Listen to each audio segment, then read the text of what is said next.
Welcome back dear students, स्वागत है आप सभी का।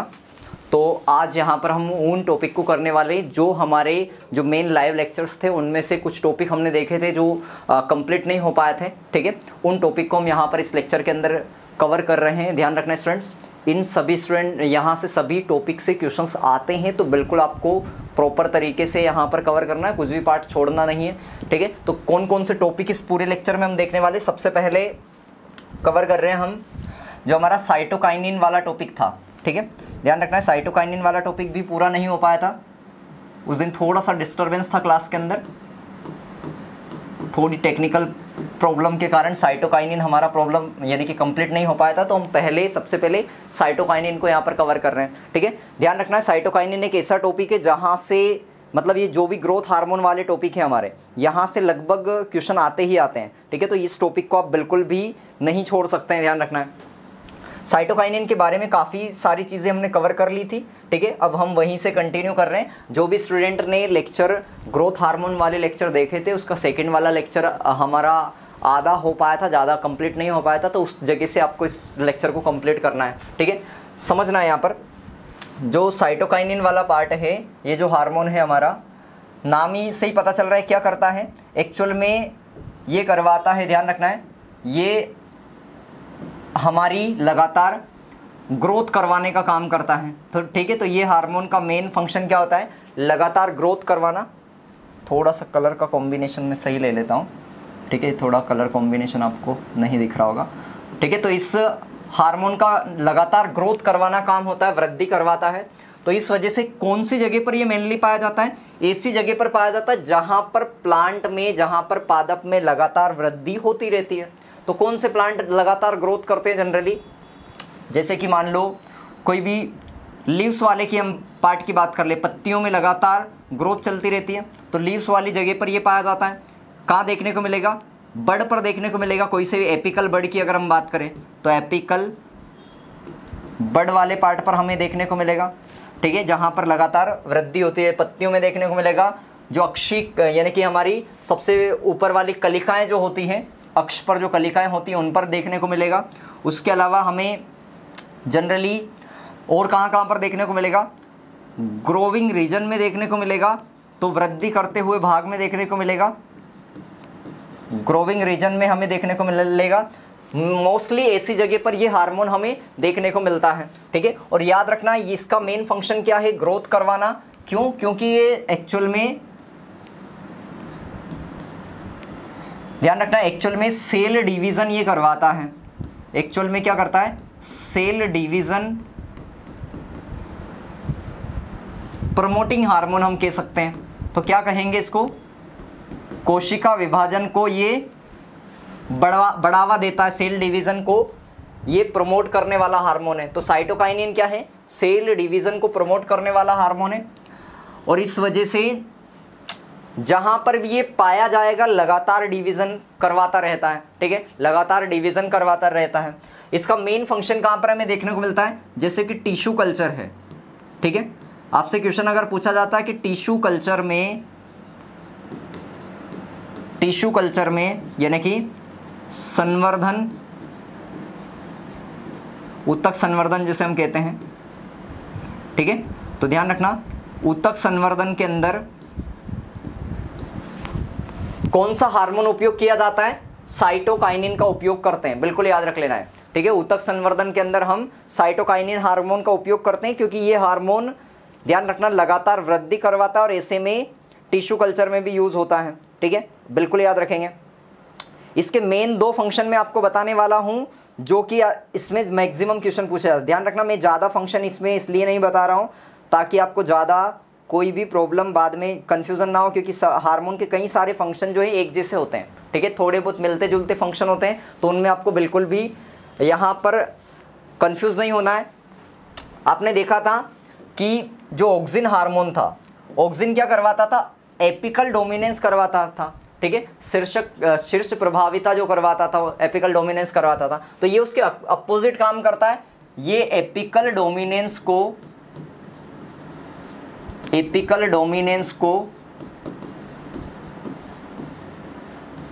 रोकने का काम करता है, इनहिबिट करता है, इनहिबिट करता है एपिकल डोमिनेंस को। और सिंपल सी बात है, अगर एपिकल डोमिनेंस इनहिबिट हो रहा है तो इसकी वजह से क्या हो रहा होगा, यानी कि लेटरल ग्रोथ प्रमोट होगी। तो जो पार्श्वी वृद्धि होती है, जो पादप होता है वो साइड में जो ग्रोथ करता है वो इसकी बढ़ती जाएगी, पार्श्वी वृद्धि इसकी वजह से क्या हो जाएगी, बढ़ जाएगी। तो लेटरल ग्रोथ को ये प्रमोट करता है, पार्श्वी वृद्धि को ये बढ़ाने का काम करता है। तो शीर्ष की जो वृद्धि होती है उसको रोकता है, रुकवाने का काम करता है, और पार्श्वी वृद्धि को बढ़वाने का काम करता है, यानी कि गर्त बढ़वाता है इसकी, ध्यान रखना अच्छे से। तो लेटरल ग्रोथ को बढ़वाता है, ये ध्यान रख लेना। इस वजह से हम ये कह सकते हैं कि साइटोकाइनिन ऑक्सिन का एंटागोनिस्टिक हार्मोन है। साइटोकाइनिन क्या है, एक तरीके से ऑक्सिन के उल्टा काम कर रहा है, ऑक्सिन का थोड़ा उल्टा काम करता है, एंटागोनिस्टिक होता है, ध्यान रखना। ये 2-3 चीज याद रख लेना। साइटोकाइनिन जो होता है वो ऑक्सिन का एंटागोनिस्टिक होता है। वहीं अगर हम बात करें तो जो जिब्रेलिन होता है, जिब्रेलिन जो होता है वो एब्सिसिक एसिड का एंटागोनिस्टिक होता है। ये दोनों जनरली एक दूसरे के अपोजिट काम करते हैं, तो ध्यान रखना। जिब्रेलिन एब्सिसिक एसिड का अपोजिट होता है और ऑक्सिन जो होता है वो साइटोकाइनिन का अपोजिट होता है। ये कुछ बेसिक इन्फॉर्मेशन है, ये ध्यान रखेंगे। और ये क्या करवाता है, ध्यान रखना। कहीं अब कुछ बेसिक चीज़ें समझना है, इसका मेन फंक्शन है ये जो अगली चीज़ मैं बताने वाला हूँ। ये साइटोकाइनिन क्या करता है, मान लो साइटोकाइनिन के कारण क्या होता है, जो प्लांट के अंदर जो न्यूट्रिएंट होते हैं, पोषक तत्व जो होते हैं, न्यूट्रिएंट यानी कि जो पोषक तत्व होते हैं,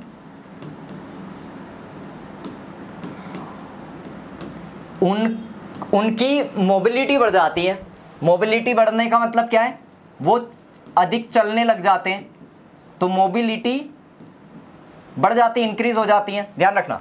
तो साइटोकाइनिन के कारण जो न्यूट्रिएंट है प्लांट के अंदर, पोषक तत्व जो है, इनकी मोबिलिटी बढ़ जाती है, यानी कि मूवमेंट बढ़ जाता है। अब इसकी वजह से क्या कर जाते हैं, ये मूवमेंट होने की वजह से अब आसानी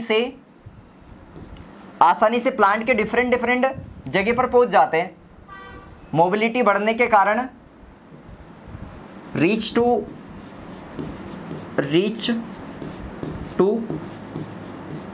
ईच प्लांट पार्ट, हर पादप के भाग तक पहुंच जाते हैं, ठीक है। तो अगर इसकी मोबिलिटी बढ़ गई है, ध्यान रखना, तो ये प्लांट के हर पार्ट तक पहुंच जाएंगे। और इसकी वजह से जो पत्तियां, देखो समझना अच्छे से, पत्तियों के अंदर जो एक तरीके से जो बुढ़ापा आता है, जिसको हम सेनिसिन वर्ड यूज करते हैं, ठीक है, जीर्णता कहते हैं या फिर बुढ़ापा कहते हैं या सेनिसिन वर्ड यूज करते हैं। तो सेनिसिन क्यों आता है, क्योंकि जो बुढ़ापे, जो पुरानी पत्तियां होती है, पुराना भाग होता है किसी भी प्लांट का, वहां पर न्यूट्रिएंट खत्म हो जाते हैं और वो नए पार्ट में चले जाते हैं। तो उसकी वजह से वो पत्तियां जो होती है वो धीरे धीरे गिरने लग जाती है, उसका एब्सेशन होने लग जाता है।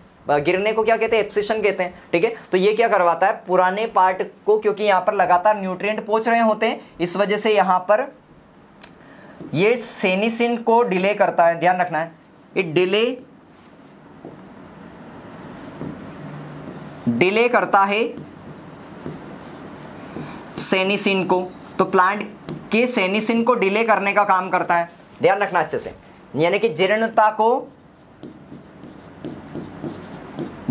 को ये लेट कर देता है, एक तरीके से जीर्णता को, ध्यान रखना, लेट कर देता है। बाद में अब जीर्णता आएगी, मतलब बुढ़ापा प्लांट में थोड़ा लेट आएगा। क्यों, क्योंकि अब न्यूट्रिएंट सही तरीके से पहुंच रहे होते हैं प्लांट के अंदर। बिल्कुल आप याद रखेंगे इस पार्ट को।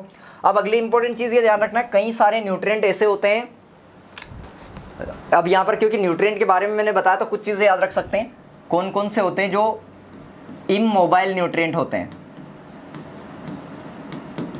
इमोबाइल न्यूट्रिएंट का मतलब है जो केवल एक स्थान पर रहते हैं, एक स्थान से दूसरे स्थान पर नहीं जाते हैं, उनको कहा जाता है इमोबाइल न्यूट्रिएंट। तो इनके उदाहरण ध्यान रखना है, कुछ ही उदाहरण है इसके। एक तो हमारे कैल्शियम है, कैल्शियम होता है, सल्फर होता है।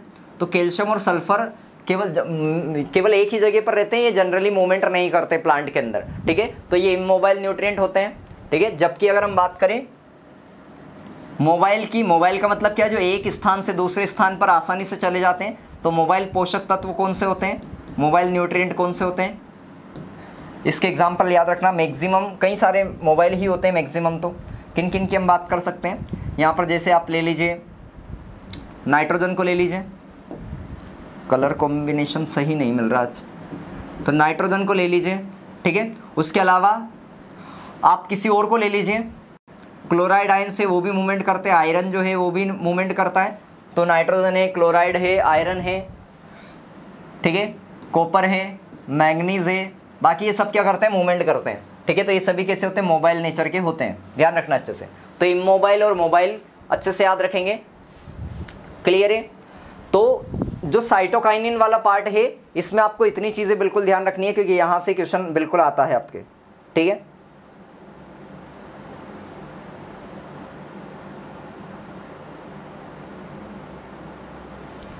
ओके, याद रखेंगे ये पार्ट। अब अगले हार्मोन पर आ जाइए।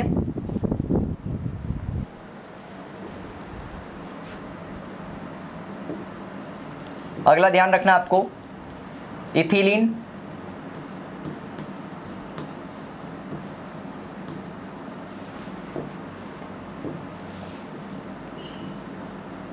ठीक है। इथिलीन हार्मोन जो है इसके बारे में ध्यान रखना। पहली चीज तो ये कि ये गैसियस हार्मोन होता है।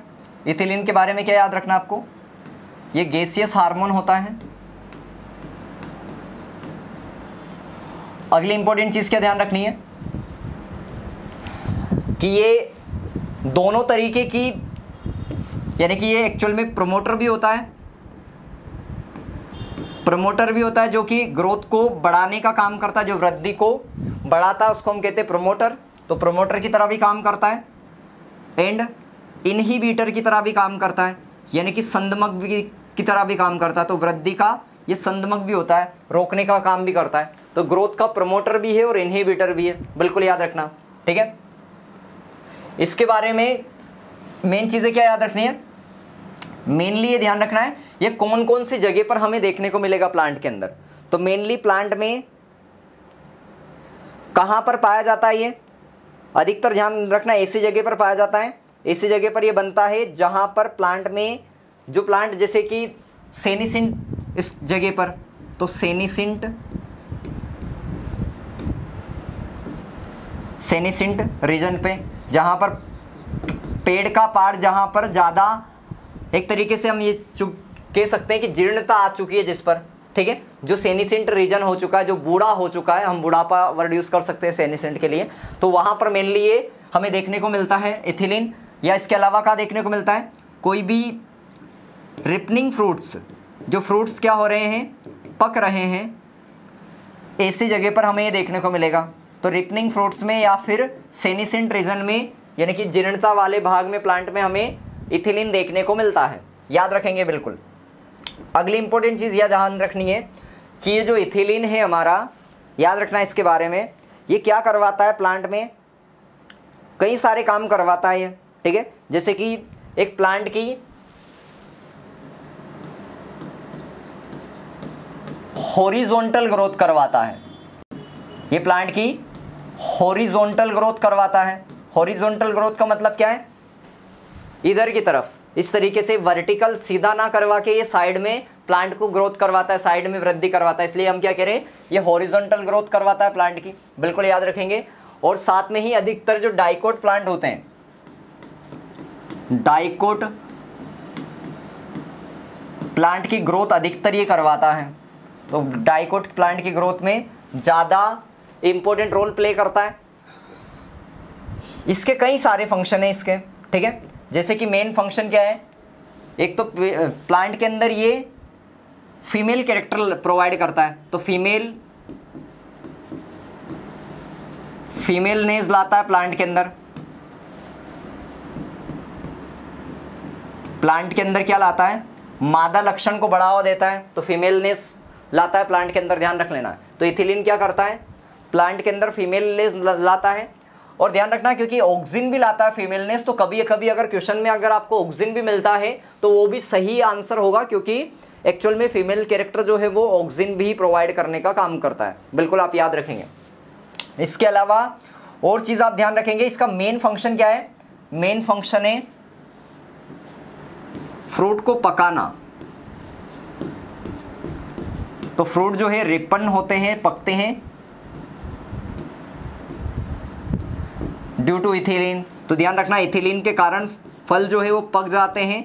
इसी वजह से आजकल फल के अंदर इथिलीन का इंजेक्शन दिया जाता है, इथिलीन को छिड़का भी जाता है या फिर उसको इंजेक्शन भी दिया जाता है, और इस वजह से जल्दी से हमारे फ्रूट जो होते हैं वो क्या हो जाते हैं, पक जाते हैं। कैसे पक जाते हैं? क्योंकि उनके अंदर एक्चुअल में कैसे पक जाते हैं फ्रूट? क्योंकि एक्चुअल में फ्रूट के अंदर क्या हो जाती है, रेस्पिरेशन की रेट तेज हो जाती है। ठीक है, तो रेस्पिरेशन रेट तेज हो जाती है, श्वसन दर ज़्यादा हो जाती है, रेस्पिरेशन की रेट इंक्रीज हो जाती है, मेटाबॉलिज्म की रेट इंक्रीज हो जाती है, यानी कि उपापचन की दर बढ़ जाती है, मेटाबॉलिज्म रेट बढ़ जाती है, और इसके कारण फल अब धीरे धीरे क्या होने लग जाता है, जल्दी से काम करता है और जल्दी तरीके से पक जाता है। बिल्कुल आप याद रखेंगे इसके बारे में। ठीक है, कई बार इथिलीन और दूसरे कामों में भी यूज़ किया जाता है। ठीक है, जैसे कि कई सारे जो हमारे प्लांट होते हैं, जैसे पोटैटो ट्यूबर की हम बात करें, पोटैटो की बात करें, तो उसके अंदर नए नए जो शुरुआत में क्या किया जाता है, पोटैटो के अंदर जो स्प्रूटिंग होती है, जो शुरुआत में जो जड़ें आती है एक तरीके से, ठीक है, या फिर हम कहते हैं वो जर्मिनेट जब शुरुआत में करता है तो उसको जर्मिनेशन के लिए इथिलीन का यूज़ किया जाता है। तो पोटैटो के जर्मिनेशन के लिए, उसके अंकुरण के लिए भी हम क्या करते हैं, इसका यूज़ करते हैं। उसके अलावा कई सारे जो नट सीड्स होते हैं, जैसे जब पीनट होता है तो उनके लिए भी इसका जर्मिनेशन के लिए यूज़ करवाया जाता है, ध्यान रखना अच्छे से। और साथ में ही ये डोरमेंसी को भी तोड़ने का काम करता है, बिल्कुल याद रखना है, डोरमेंसी को ये ब्रेक करने का काम करता है। ठीक है, तो बिल्कुल याद रखना है, इथिलीन को, डोरमेंसी को, बीज की डोरमेंसी हुआ, बीज या फिर बड़ जो होती है कलिका की डोरमेंसी हुई, ठीक है, इन प्रसुप्ता जिसे हम कहते हैं, तो प्रसुप्ता को तोड़ने के लिए भी उपयोग किया जाता है। बिल्कुल ये फंक्शन बिल्कुल नहीं भूलेंगे आप। ठीक है, क्योंकि ये मोस्ट इंपॉर्टेंट फंक्शन है इसके। ठीक है, कई सारे फ्रूट के अंदर तो ये कई सारे जो हमारे प्लांट है उनके अंदर फ्लोरिंग को भी इंड्यूस करता है। मैंगो का बिल्कुल ध्यान रखना है, मैंगो के अंदर इसको उपयोग किया जाता है फ्लोरिंग के लिए। ठीक है, तो मैंगो पर डाल दिया जाता है इसको, तो इसकी वजह से फ्लोरिंग करने लग जाता है मैंगो।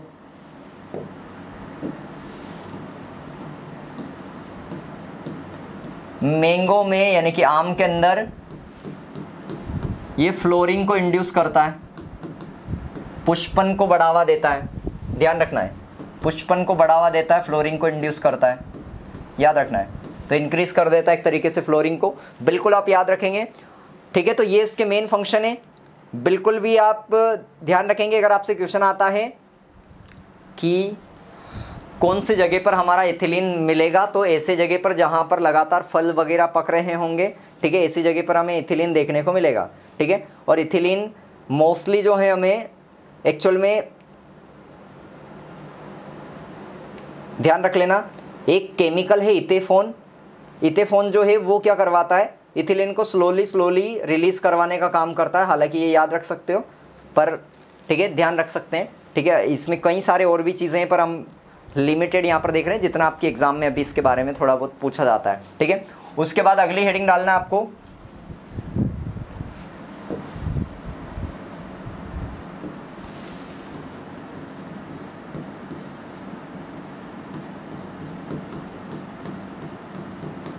Abscisic acid. ठीक है, तो एब्सिसिक एसिड को हम और क्या कहते हैं, ABA भी कहते हैं, ध्यान रखना। एब्सिसिक एसिड को और क्या कहते हैं हम, ABA कहते हैं। कई सारे फंक्शन है ABA के। ठीक है, बिल्कुल ध्यान रखना है, बहुत सारे फंक्शन होते हैं ABA के। पहली चीज़ तो ध्यान रखना है कि ABA कैसा होता है, ग्रोथ इनहिबिटर होता है। ठीक है, तो ये क्या होता है, ग्रोथ इनहिबिटर होता है, यानी कि वृद्धि को रोकने का काम करता है, संदमक होता है। ठीक है, तो ग्रोथ इनहिबिटर के अंदर आता है, इसलिए अधिकतर जितने भी काम होंगे इसके वो क्या करेगा, वृद्धि को रोकने के ही काम करेगा। ठीक है, ये हमने अभी देखा था, अपोजिट किसके होता है, जिब्रेलिन के अपोजिट होता है। ठीक है, ध्यान रखना है, जिब्रेलिन के जनरली क्या करता है, अपोजिट काम करता है। और जैसे कि हमारे इसकी हम बात करें, जितने भी इसको और क्या कहते हैं हम, स्ट्रेस हार्मोन भी कहते हैं। तो इसको क्या कहा जाता है, स्ट्रेस हार्मोन भी कहा जाता है। अगर क्वेश्चन डायरेक्टली आता है कि प्लांट का स्ट्रेस हार्मोन कौन सा है, तो याद रखेंगे एब्सिसिक एसिड है, क्योंकि स्ट्रेस कंडीशन में जनरली ये हमें देखने को मिलता है। ठीक है, और साथ में ही जैसे कि अगर प्लांट की बात करें जो स्टोमेटा होते हैं उसमें, ठीक है। तो ये क्लोजर ऑफ स्टोमेटा को जनरली प्रमोट करता है, तो it promote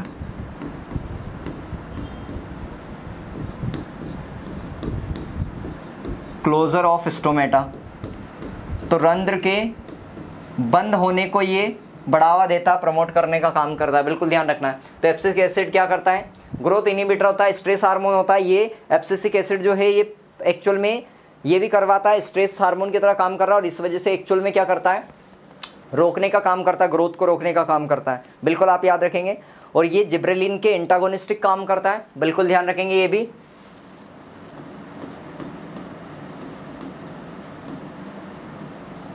antagonistic to gibberellin, तो जिब्रेलिन के ये अगेंस्ट काम करता है, उसके विपरीत काम करता है, बिल्कुल ध्यान रखेंगे ये भी, ठीक है। फंक्शन कई सारे इसके, मैं केवल वो चीज़ें आपको बता रहा हूँ जो मेन सबसे ज़्यादा पूछी जाती है, ठीक है। तो वही चीज़ें केवल यहाँ पर मैं बता रहा हूँ, क्योंकि पॉइंट तो कई सारे, हम कई सारे इनके बारे में देख सकते हैं, ठीक है, बिल्कुल याद रखना है, ठीक है। तो इतनी चीज़ें ध्यान रखेंगे। मेनली काम क्या होता है, ये एब्सिशन का काम करता है और डोरमेंसी का काम करवाता है, ठीक है। तो ये क्या करवाता है, एब्सिशन, नाम ही एब्सिशन क्यों रखा गया है, एब्सिशन का मतलब क्या होता है, जो हमारे कोई भी जो ज़्यादा डेवलप यानी कि जो मैच्योर प्लांट, मैच्योर पार्ट नहीं है प्लांट का, ठीक है, तो इमेच्योर प्लांट का पार्ट का एक तरीके से फॉल ऑफ होना, गिरना क्या कहलाता है, एब्सिशन कहलाता है। या चाहे वो पत्तियां हो, फ्रूट हो, फ्लोवर हो, कोई सा भी पार्ट हो, अगर वो इमेच्योर होकर गिरता है तो उसको हम क्या कहते हैं, एब्सिशन कहते हैं। तो एब्सिशन में हेल्प कौन करता है, ये एब्सिसिक एसिड जो है, ABA जो है, वो एब्सिशन करवाने का काम करता है, ठीक है, ध्यान रखना। तो एब्सिशन को ये प्रमोट करता है। उसके अलावा ये डोरमेंसी को भी प्रमोट करता है, ध्यान रखना, डोरमेंसी को भी प्रमोट करता है। तो ये चीज़ ध्यान रखेंगे कि डोरमेंसी को भी प्रमोट करता है, एब्सिशन को भी प्रमोट करता है, जिब्रेलिन के एंटागोनिस्टिक होता है, ग्रोथ इनहिबिटर की तरह काम करता है, स्ट्रेस हार्मोन होता है ये, और ये प्रमोट करता है स्टोमेटा के क्लोजर को। केवल मेन पॉइंट ही मैंने बताया, पॉइंट कई सारे हम ले सकते हैं, क्योंकि आपको कन्फ्यूज़न क्रिएट ना हो, एग्जाम में ऐसे कैसे पॉइंट आपको मिलते हैं, ठीक है। फिर अगर आप बहुत ज़्यादा मैं यहाँ पर करवाऊँगा तो आपको कई सारे कन्फ्यूज़न क्रिएट होगा यहाँ पर, ठीक है, याद रखना अच्छे से, क्लियर है। तो यहाँ पर हमने हार्मोन का पार्ट पूरा देख लिया है। इतना ही आपसे मेनली हार्मोन से रिलेटेड क्वेश्चन जो है इसमें पूछा जाता है, ध्यान रखना है। इसके अलावा हार्मोन से रिलेटेड कोई क्वेश्चन ऐसा आपसे नहीं पूछा जाता है, ठीक है। अब हम आगे बात करने वाले हैं जो हमारा और टॉपिक जो एक्चुअल में छोटा हुआ था थोड़ा सा, ठीक है, मलेरिया वाला टॉपिक में हमने थोड़ा सा पार्ट और हमारा बचा हुआ था, उसको हम कवर कर लेते हैं।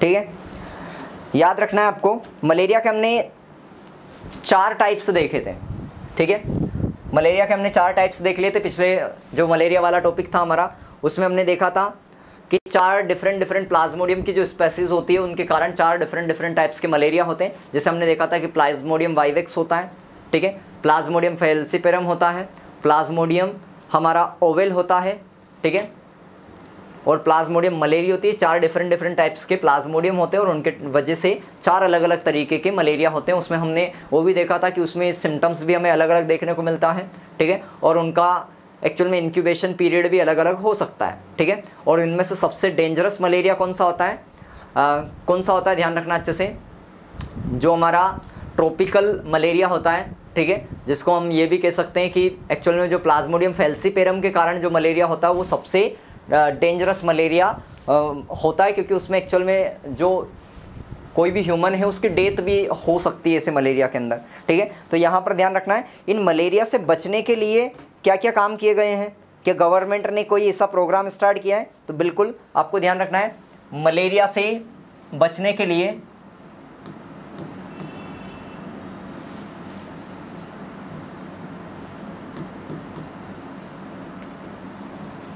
मलेरियल इरेडिकेशन प्रोग्राम, मतलब इसके बचने के लिए क्या किया गया स्टार्ट? हमारे इंडिया की गवर्नमेंट ने NMEP प्रोग्राम को स्टार्ट किया। ध्यान रखना, NMEP फुल फॉर्म क्या है, ये आपसे फुल फॉर्म पूछा जाता है, नेशनल मलेरिया इरेडिकेशन प्रोग्राम। तो नेशनल मलेरिया इरेडिकेशन प्रोग्राम को शुरू किया गया है, नेशनल मलेरिया इरेडिकेशन प्रोग्राम, ध्यान रखना, ठीक है। ये हमारा एक एंटी मलेरियल प्रोग्राम है जिसमें मलेरिया को के विरुद्ध कैसे कैसे बचाया जा सकता है इन सब चीज़ों पर जोर दिया जाता है। एंटी मलेरियल प्रोग्राम है, अच्छे से याद रखेंगे, याद रहेगा ये,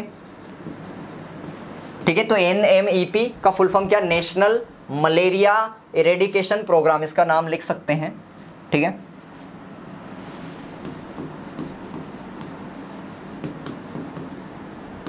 नेशनल मलेरिया इरेडिकेशन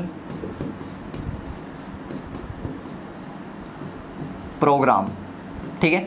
तो ये इसके लिए तैयार किया गया है, अच्छे से याद रखेंगे आप, ठीक है। अगली इंपॉर्टेंट चीज़ आपको ध्यान रखना है कि इस मलेरिया के लिए, ये तो हमने एक प्रोग्राम की बात करी है कि इस तरीके के प्रोग्राम तैयार किए गए हैं। इसके अलावा अगर हम बात करें तो कई सारे अलग अलग तरीके के डिफरेंट ड्रग्स भी इसके लिए यूज़ किए जाते हैं। कौन कौन से ऐसे ड्रग्स हो सकते हैं? सबसे जो नेचुरल ड्रग्स की बात करें और जो मैक्सिमम यूज़ किया जाता है वो कौन सा है? ध्यान रखना है, क्यूनिन ड्रग, ठीक है। तो सबसे ज़्यादा कौन सा ड्रग इसके लिए मेनली यूज़ किया जाता है?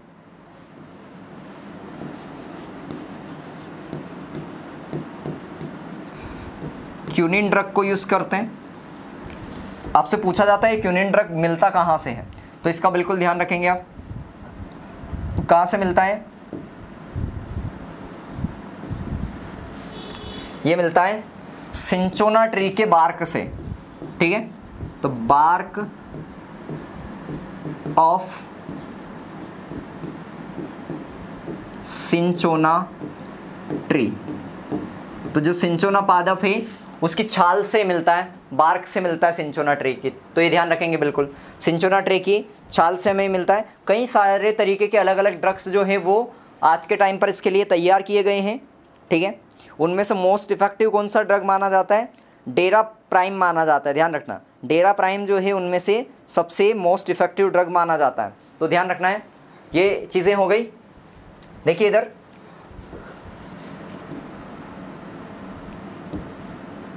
कौन कौन से ड्रग है इसके लिए? ड्रग्स कई सारे हैं, पर जो हमारा डेरा प्राइम है उसको हम मोस्ट इफेक्टिव ड्रग में मानते हैं,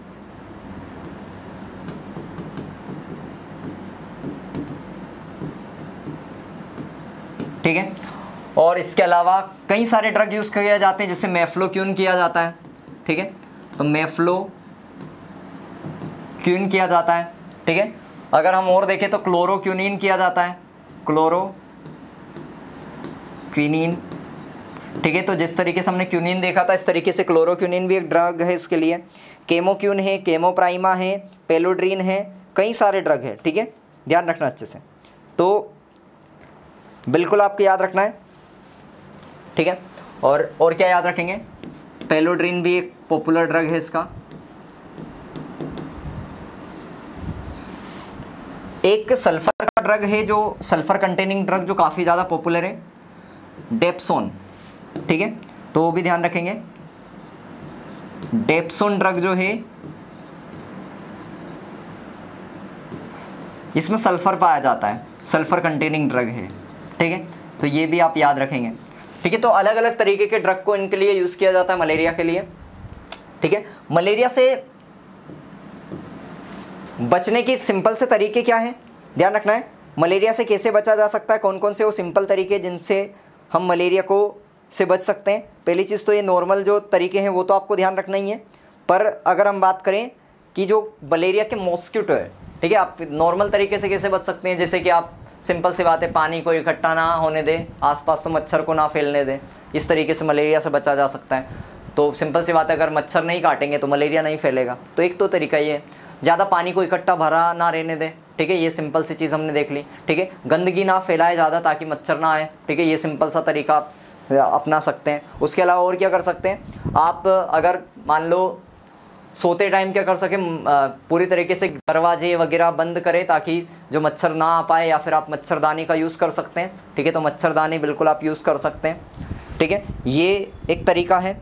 और क्या कर सकते हैं, ये तो हमने बेसिक चीज़ें देखी है, पर कई सारे ऐसे होते हैं, ध्यान रखना है, कई सारे ऐसे होते हैं जो इन मच्छर के लार्वा के या फिर जो होते हैं एक तरीके से एनेमीज़ रहते हैं, जैसे गंबूशा फीस हुई, बतख हुई, यूट्रिकुलेरिया प्लांट हुआ, ड्रैगन फ्लाइज हुई। ये कुछ ऐसे हैं जो कि मच्छर के एनेमी हैं, दुश्मन हैं। कौन कौन है, जैसे कि हम बात कर रहे हैं गंबूशा फीस है, गंबूशिया फिश।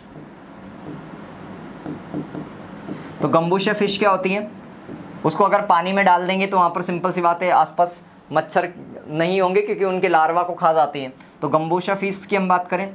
इसके अलावा हम बात कर सकते हैं यूट्रिकुलेरिया प्लांट। यूट्रिकुलेरिया प्लांट क्या होता है वो हमें पता है, इंसेक्टिवोरस प्लांट होता है। तो यूट्रिकुलेरिया प्लांट अगर होगा आसपास तो वो भी क्या करेगा, मच्छर को खा जाएगा। ठीक है, उसके अलावा ड्रैगन फ्लाइज हम देख सकते हैं। ड्रैगन फ्लाइज जो होती है वो भी क्या करती है, मच्छर को खाने का काम करती है, तो ये दुश्मन है इनकी। ठीक है, उसके अलावा इन सब का क्वेश्चन पूछा जाता है, इसलिए मैं बता रहा हूँ आपको, ध्यान रखना है, इनका बिल्कुल मिस नहीं करना है। तो गंबूशा मछली का उपयोग करते हैं, यूट्रिकुलेरिया पादप का यूज़ करते हैं, ड्रैगन फ्लाइज का यूज़ करते हैं। ठीक है, बतख को भी हम यूज़ करते हैं, डक जो है बतख। ठीक है, तो ये सभी क्या होते हैं, नेचुरल एनेमी है किसके, प्राकृतिक दुश्मन है किसके, मच्छर के, उसके लार्वा के। तो ये नेचुरल एनेमी है।